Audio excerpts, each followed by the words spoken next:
When the music started and the bride began to walk down the aisle, I felt something strange tighten in my chest. It wasn't just the usual wedding day emotion I'd been to plenty before. This was different. The way she moved, the tilt of her head, the soft curve of her smile. Something about her looked familiar, almost hauntingly so.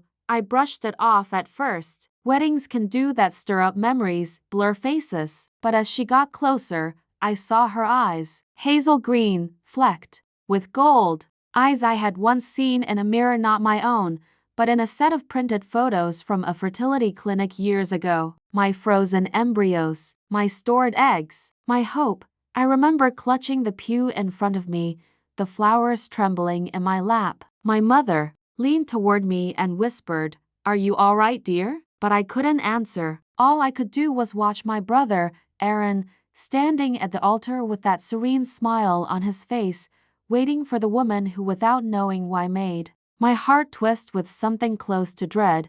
I didn't know it then, not for sure. But that moment was the start of everything unraveling. Before that day, life had been quiet, almost ordinary, a soft kind of loneliness I'd learned to live with. I was 36, a nurse, and after a battle with ovarian cancer, I'd gone through IVF to preserve what I thought might be my last chance at motherhood. I hadn't told many people, just my parents and Aaron. He'd come with me to one of the appointments, even held my hand when the doctor explained the process. He'd said, "I'll always protect what's yours, Anna." At the time, I'd believed him. After my recovery, life went on. My eggs were frozen and stored at the clinic for later, I'd told myself. But later never came. The years passed, and my relationship ended. My health was stable, but emotionally I felt hollow. Still, I found comfort in my family's Sunday dinners, my mom's roast chicken, Aaron's laugh as he teased me for being the overprotective big sister. We were close. Or at least, I thought we were. Then he met her. Her name was Leah. I'd seen her once before the wedding briefly, at a family barbecue. She was polite, soft-spoken, almost painfully shy. I remembered she wore a cream dress with tiny sunflowers, and she'd brought homemade lemon pie that everyone raved about. Aaron seemed happy, lighter somehow. I was happy for him, or I wanted to be. There was one small moment that day, though, something that stuck with me. When Leah and I were cleaning up dishes, she looked at me with this strange intensity, like she wanted to say something, but stopped herself. I asked if she was okay, and she smiled and said, "You have such kind eyes." Then she blinked, almost as if startled by her own words, and hurried away. At the time, I just thought she was nervous, maybe overwhelmed. But later, that memory would play in my head like a riddle I couldn't solve. The months before the wedding were a blur. I helped Mom pick out her dress, coordinated flowers, and even offered to help Leah with the seating chart. She seemed hesitant, almost uncomfortable around me, and I figured she just wasn't used to her soon-to-be sister-in-law hovering. Aaron joked about it once. "Don't scare her off, Annie," so I pulled back. I kept things polite, supportive, until the night before the wedding, when I stopped by Aaron's place to drop off a few things.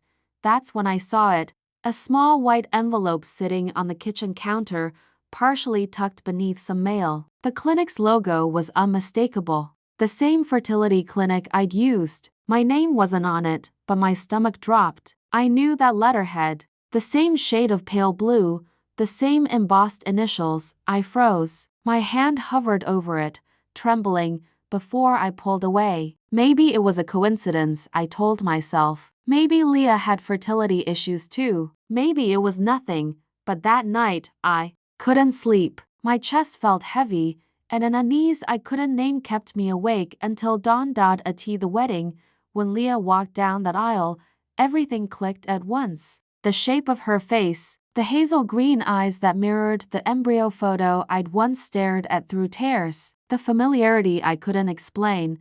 My breath caught in my throat. My mind kept whispering, "No, no, that's impossible," but my heart already knew. During the reception, I tried to hold myself together. Smiles, congratulations, polite laughter. but the truth gnawed at me with every toast and dance. I couldn't stop looking at Leah. She kept avoiding my gaze, eyes darting away whenever I tried to meet them. And Aaron, he seemed almost watchful, guarded. It wasn't until much later, after most guests had left, that I cornered him. We were standing behind the banquet hall, near the parking lot lights. I remember the smell of cold champagne and cut grass. My voice was shaking when I said, "Aaron, how do you know Leah?" He laughed lightly. "You mean besides being my wife?" "No," I swallowed. "Before that, how did you meet her?" He frowned, sensing something in my tone. "Why?" I stared at him. "Because she looks exactly like the donor profile from my IVF folder. The one I used years ago." His expression changed, subtle, but enough. His eyes flickered, just for a moment, then hardened. "Anna," he said quietly, "don't start this. Not today." That was all I needed to know.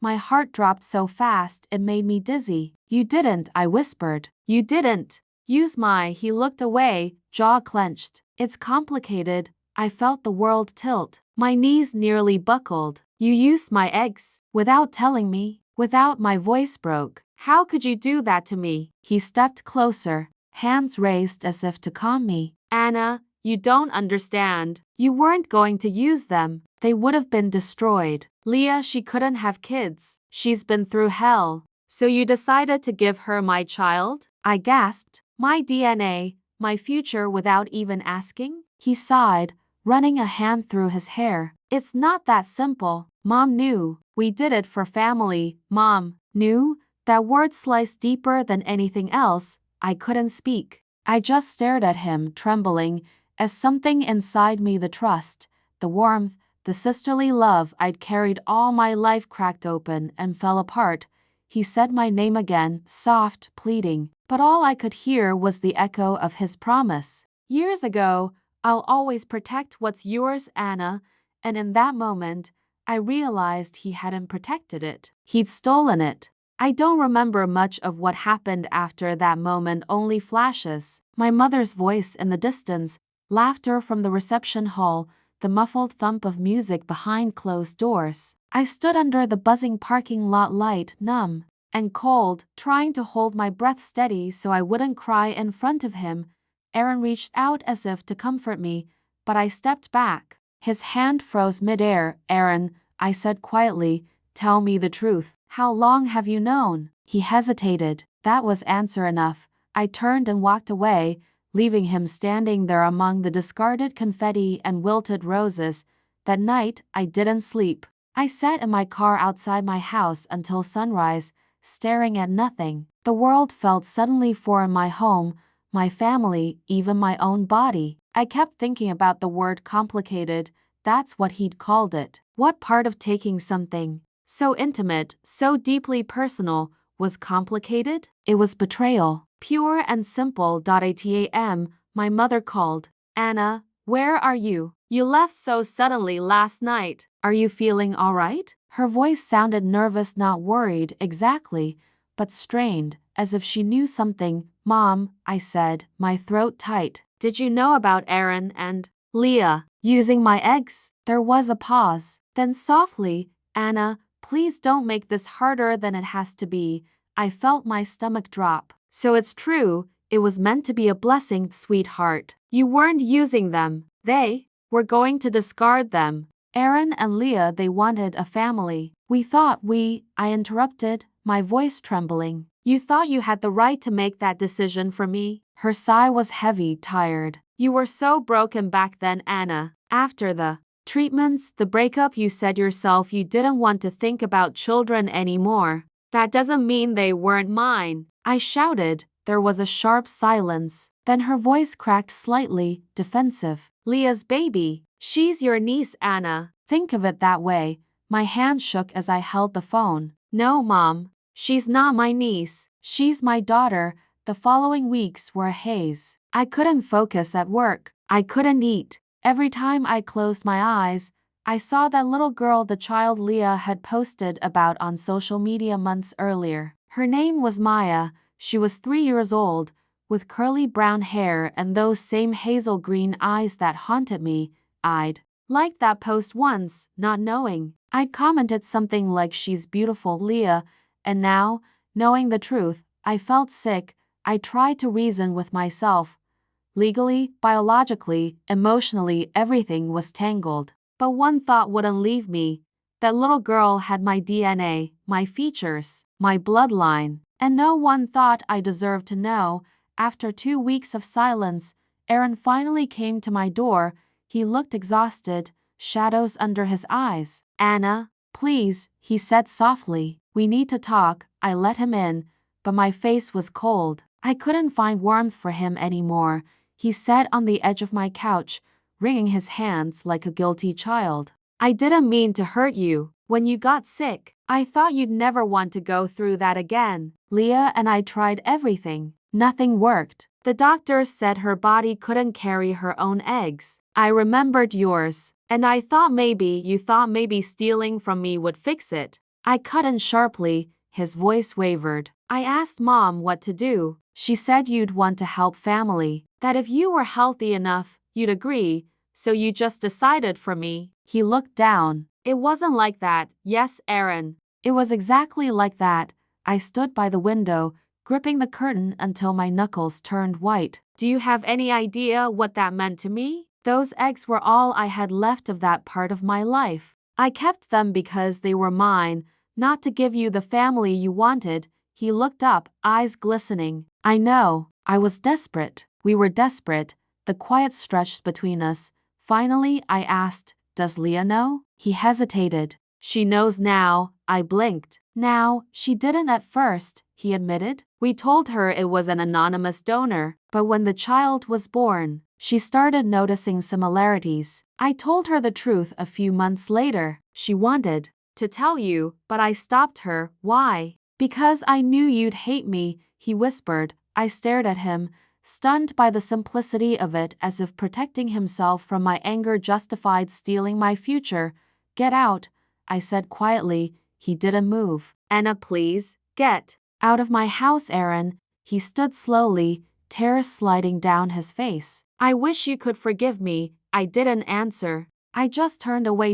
In the days that followed, word began to spread. Families talk, and mine was no different. An aunt called to check in, then a cousin texted me a few days later with, "Is it true what they're saying?" Apparently, someone at the clinic had been let go for irregular documentation. A quiet internal review was happening. I didn't start the rumors, but I didn't stop them either. I tried to stay out of the chaos, but one evening, Leah showed up at my door. She was holding a small stuffed rabbit. "For Maya," she said softly when I hesitated to let her in. She wanted to give it to her Aunt Anna. Her voice trembled. She wasn't the villain I expected, just a woman caught in the same storm. We sat across from each other, the silence heavy. "Finally," I asked, "did you know they were mine before you gave birth?" She shook her head quickly, eyes filling. "No, Aaron told me they were from a donor bank when Maya was born." I kept wondering why she looked so familiar. When he finally told me, she covered her mouth, voice breaking. "I wanted to tell you, Anna, but he said it would destroy you, that it would be cruel." I stared at her, feeling my anger dull into something else, grief maybe, or pity. "Cruel," I repeated quietly. "Keeping it from me was cruelty." Leah nodded, crying softly. "You're right, it was. I didn't know how to fix it. I still don't." There was something honest in her eyes, the kind of pain that doesn't lie. She pulled a photo from her bag. It was of Maya, holding a drawing of a stick-figure family. A mom, a dad, a little girl, and another woman with long brown hair. Leah pointed at the extra figure. "She drew you," she said. "That's Auntie Anna. She's always smiling in my dreams." My throat tightened. I couldn't speak. For the first time in weeks, I let myself cry, really cry, not from rage, but from the weight of love twisted into something unrecognizable. When Leah left, she said quietly, "Whatever happens, I'll make sure she knows the truth one day." "I promise," I nodded, though I wasn't sure what truth I wanted her to know anymore, that I was her biological mother, or that I'd been robbed of ever being one. The following months blurred into a strange rhythm, not quite peace, but a fragile kind of stillness. My brother and I stopped speaking. My mother called every few days, leaving voicemails I couldn't bring myself to answer. In our small town, silence travels like smoke. People pretend not to know, but everyone does. At work, I caught whispers behind the nurse's station. "That's her, the one whose brother." Then the hush when I turned around. I tried to focus on my patients, on healing others when I couldn't heal myself, but every night I'd come home, pour tea, and open the box I kept hidden in the top drawer of my dresser, my IVF records, the ultrasound images of tiny clusters of cells that had once held so much hope. I used to look at those pictures with tenderness. Now they made my hands tremble.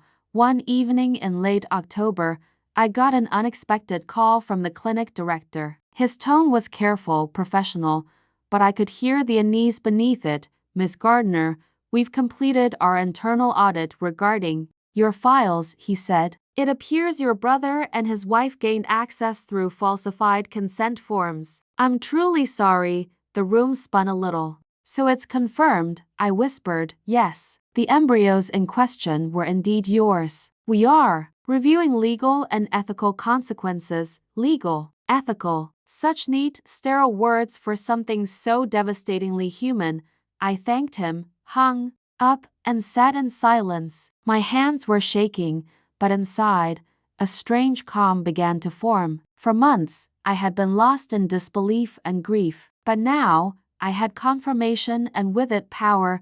The next day, I called Aaron. He didn't answer, so I left a message. "We need to talk, not as siblings, as adults who've crossed a line that can't be ignored." He showed up that evening, eyes bloodshot, his wedding ring still shining like a lie.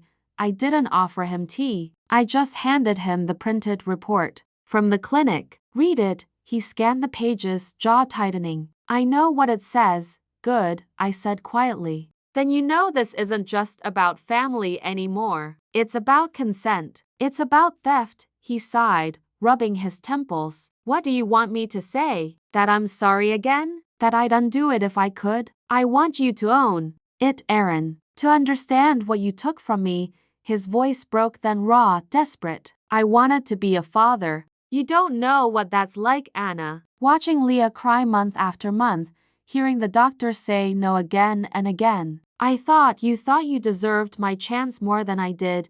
He looked up sharply, his eyes filled with guilt and exhaustion. "Maybe I did." The words hit like a slap. I stared at him, stunned. "You think you deserved my child more than I did because I couldn't carry one? Because I was sick?" He opened his mouth, but nothing came out. "That what this was, wasn't it?" I continued, voice trembling. "You thought my infertility made me less deserving, that my pain made me disposable." He lowered his head, silent. I felt my anger burn hot and clean, not wild, but sharp like glass. "You're a father now, Aaron, but you'll always know that you became one by betraying your own sister." The conversation ended without screaming, without reconciliation. Just the heavy silence of something broken beyond repair. But I didn't stop there. I filed a formal complaint, not to destroy his life, but to create a record. I wanted the truth to exist somewhere official, somewhere beyond family whispers and half-hearted apologies. When word reached the community, people chose sides. Some said I was cruel for dredging up the past. Others quietly told me they admired my courage. But I didn't do it for them. I did it for me, for the woman who once froze her eggs out of hope, not out of fear. Still, the fallout was inevitable. My mother called again, crying. "You humiliated your brother," she said through tears. "He's lost clients, friends, and I lost my trust, my future," I said calmly. "Seems fair," she sniffled. "You used to be so forgiving." "Anna, I still am," I said softly. "Just not when forgiveness means silence." That ended our call. Then, in December, something happened I didn't expect. A letter arrived, handwritten, addressed in delicate script. It was from Leah. Inside was a simple note. "Dear Anna, Maya's been asking more about family lately. She's curious why her eyes look like yours. If you're open to it, I'd like her to know you not as a secret, but as part of who she is. Please don't think this is pity. It's the truth she deserves, and maybe, in a small way, the peace we both need. Leahy read that letter a dozen times before I could breathe properly. My emotions tangled: joy, fear, confusion. I wanted to see Maya, but I didn't know how to exist in her world. As an aunt? As something unnamed? Still, 2 weeks later, I found myself standing outside their house, the same one where Aaron and I used to play as children. Maya opened the door before Leah could. "Aunt Anna," she squealed, running toward me with arms outstretched. She smelled like baby shampoo and sugar cookies. I knelt and hugged her, my chest tight with emotion. "Hi, sweetheart." She pulled back and looked at me with those familiar hazel eyes. "Mommy says I look like you." I smiled, blinking back tears. "You do. You're very special." Leah appeared behind her, pale but smiling faintly. We shared a quiet look and understanding that needed no words. That afternoon, we baked cookies together. Maya insisted I draw a heart on hers with icing. She handed it to me proudly. "This one's yours," she said. I bit back tears as I took it. "Thank you, Maya." When it was time to leave, Leah walked me to the door. "She adores you," she said softly. I nodded. "And I her." Leah hesitated, then whispered, "Aaron's gone for a while. He's staying with friends. He's trying to figure himself out." "I hope he does," I said quietly. "For all our sakes." That night, I sat in my car before starting the engine. I looked at the little cookie heart wrapped in napkin beside me and thought of everything that had been stolen and everything that might still be salvaged. Maybe some losses don't need to be erased to be healed. Maybe healing sometimes means accepting that broken things can still hold light, and for the first time in a long while, I felt something close to peace. Winter turned to spring, and with it came a slow thaw inside me, the kind that happens not all at once, but in small, trembling moments. I started seeing Maya more often. Sometimes Leah would bring her to my house after preschool, and we'd paint, or bake, or just sit on the porch watching the rain. There was something healing about her laughter, the way it filled the empty corners of my home that had been silent for so long. Every time she called me Aunt Anna, a small ache pressed at my chest, the reminder of what I'd lost, what I'd never been given the chance to choose. But I never corrected her. It wasn't her fault. She was innocence born out of betrayal. She was love too, and maybe, in her laughter, I could find something that looked like redemption. One afternoon, Leah and I sat at my kitchen table while Maya napped on the couch. The air smelled of cinnamon and coffee. Leah's hands trembled as she set down her mug. "Anna," she began softly, "I know it's not my place, but I want to ask. What do you want from all this?" "From us?" Her question lingered in the space between us. For months, I'd wrestled with it, that tug of war between anger and forgiveness, between the idea of justice and the desire for peace.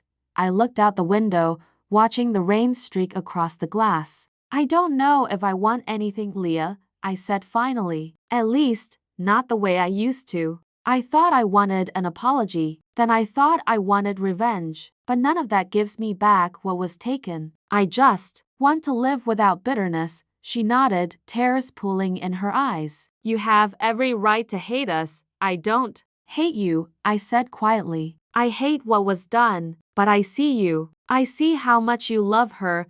Leah reached across the table, her fingers trembling. "She wouldn't be here without you. I'll never stop being grateful for that. I just wish it hadn't happened this way." "So do I," I whispered. We sat there in silence, two women bound by the same child, by the same mistake that neither of us had made alone. Months later, Aaron returned.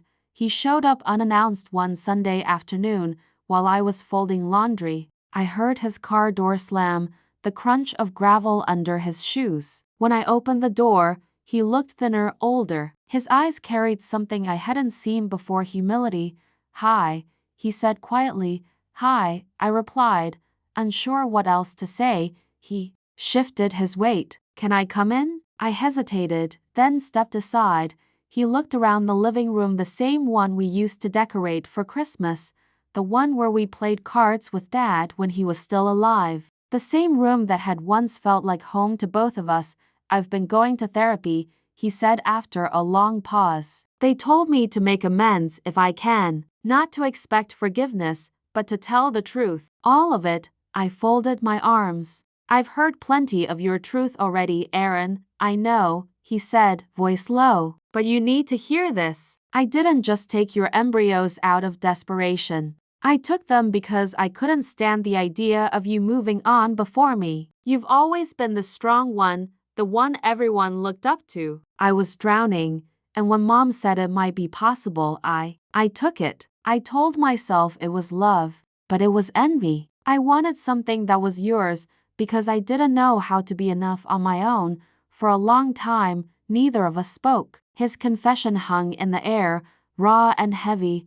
When I finally found my voice, it was quieter than I expected. You didn't need to steal from me to feel loved, Aaron. You just needed to ask for help. He nodded, eyes shining. I know that now. I studied him, my little brother, who once followed me around the backyard with grass-stained knees and pockets full of marbles. The same boy who'd promised to protect me when I was sick. He wasn't evil, just human, deeply, tragically human.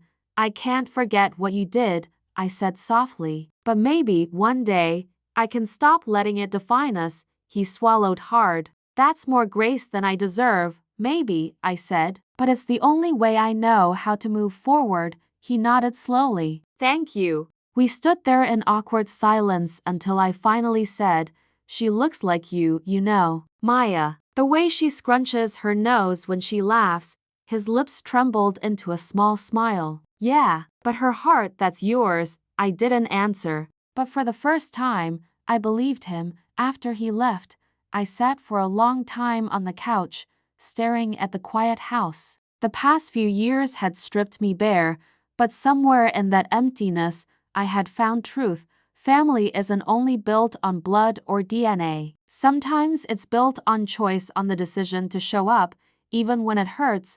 I still had scars. I still woke some nights in tears, remembering the sterile clinic room, the cold hum of machines, the naive hope I once carried in my heart. But I also had new memories now, of small hands holding mine, of laughter over spilled flour, of Leah's grateful eyes, of Aaron's faltering apology, and maybe that was enough.